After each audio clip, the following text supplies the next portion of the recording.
Part two with the candidate for mayor, Matthew Hayes.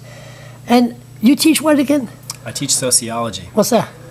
Yeah, so sociology basically it looks at like our individual lives within a historical context. So it's always about how things about our personality or our individual problems, things that we might run into in our everyday lives, are part of a larger historical moment. Have you studied bloggers yet? Bloggers, that's not actually my area of expertise yet, Charles, and I think you know more about that than I do. Hey, you study people in Fredericton. Yeah, I mean, like I said earlier, the snobs, but anyway, that's just beside, sorry, having a couple here, but that's okay. Well, one thing that's kind of interesting are in Fredericton, the class inequalities. Here, it's a very unequal city. And that inequality actually is something that you feel on the street. You feel it? Yeah, I mean, you were talking earlier, certain people walking past you react to you in a particular way. And I think that, there's a history to that, obviously. And there's so much work to be done, I think, to try to change that aspect of the culture here. It's one of the things, actually, that's not positive about Fredericton, and that I think a lot of people who come here feel that this they're not wanted. Yeah, they feel like they're second-class citizens in some contexts, and I don't think that is intentional necessarily on anyone's part, but there are certain prejudices. It's a bureaucratic town. Yeah. Like anywhere that you put the social development office to the highest peak of the city. Yeah. With no transportation. Yeah. And we don't want those people in downtown area. That doesn't make any sense at all. It really doesn't make any sense at all. I mean, it makes it difficult for people to get to that building, and also it doesn't make good economic sense because the people who are going to that office, there's nothing around that office. No. If they need to after work go to the grocery store, that's on another side of town. Even the workers there, it's exactly. not good. They don't like it. People who work there can't take the bus because there's no bus that goes there. So things like that, actually, the smart design of the city is something that needs to be worked on. And that's another provincial issue. My God, you should run for MLA. Well, that's a life. It's not just a provincial issue. I mean, the building itself is a provincial services. The mentality. But where that building is put, the land use, that's a municipal issue. Yeah. And I think the municipality could probably have suggested to the province to place those services elsewhere. Elected mayor, what would you do to educate the citizen that the filthy rich, the filthy snob, the filthy poor, the filthy less fortunate, everybody should be together? How would you do that? Yeah, well, I think one of the things that the mayor of Fredericton could do is just to be an advocate for different communities. So for new immigrants in the community, for people living in poverty in the community. So as mayor, the mayor of Fredericton can't necessarily do very much to alleviate poverty. I mean, there are certain things that we can do. One thing in particular, we could provide assistance to the shelters, and we could participate in a rapid rehousing initiative, which would actually save the city money if we did this. So we could actually be way more supportive than we are.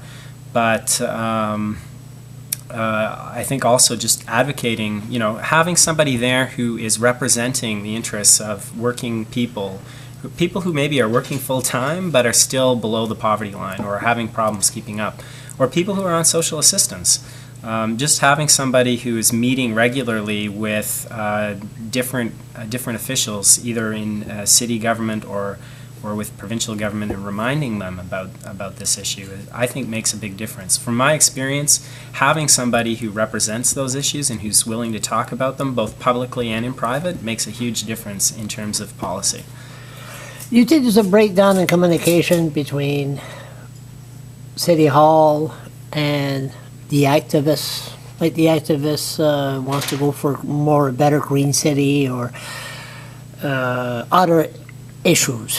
I don't think that's just activists, whoever those people may be, but I think that there's a pretty broad sense that although the city is doing well on many issues, there are some things that we could be doing better on, and that's what my campaign is about. It's just, realizing that we already live in a great city. We have a lot to work with, but there are certain things where we could be doing better than we're currently doing, and maybe we can move forward on some of those things. So things like recycling. If you live in an apartment building, you okay, hold it. Oh, you got me there. You got me there. You got me there. Why the hell do we have a bottle exchange on the other side of town? Yeah. And not across the river. I mean, right about 5 kilometers. And those less fortunate walk in with a shopping cart.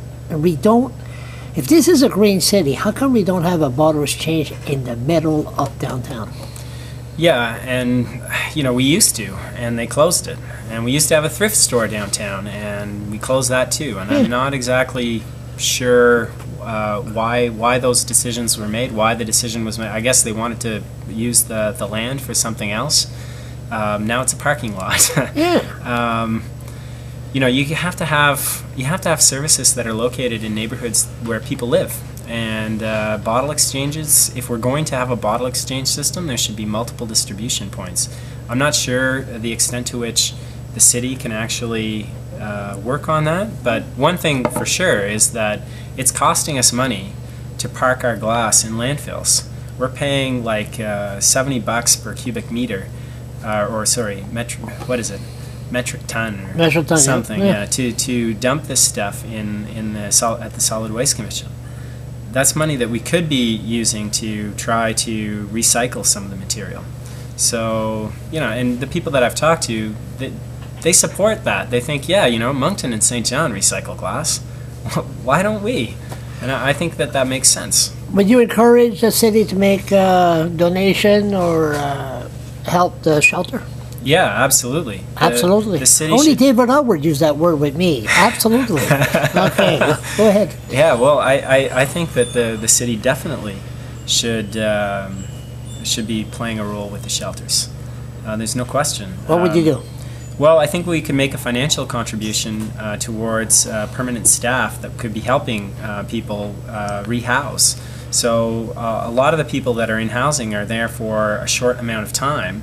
And there are a few people who are there for prolonged periods of time. So if you can work with whoever it is, whether it's people who, I think there's already been some really good work done to rehouse or to find housing for people who are kind of long-term in shelters. And that has drastically improved the shelter here. But we can do more. We can actually help rehouse people who, for whatever reason, find themselves without a home for a short period of time.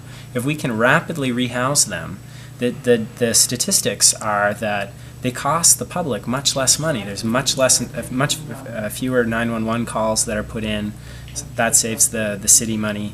There are fewer hospital visits, which saves the province money. There's all kinds of ways, actually, where helping people, spending a little bit of money to help people in need, actually saves the public money.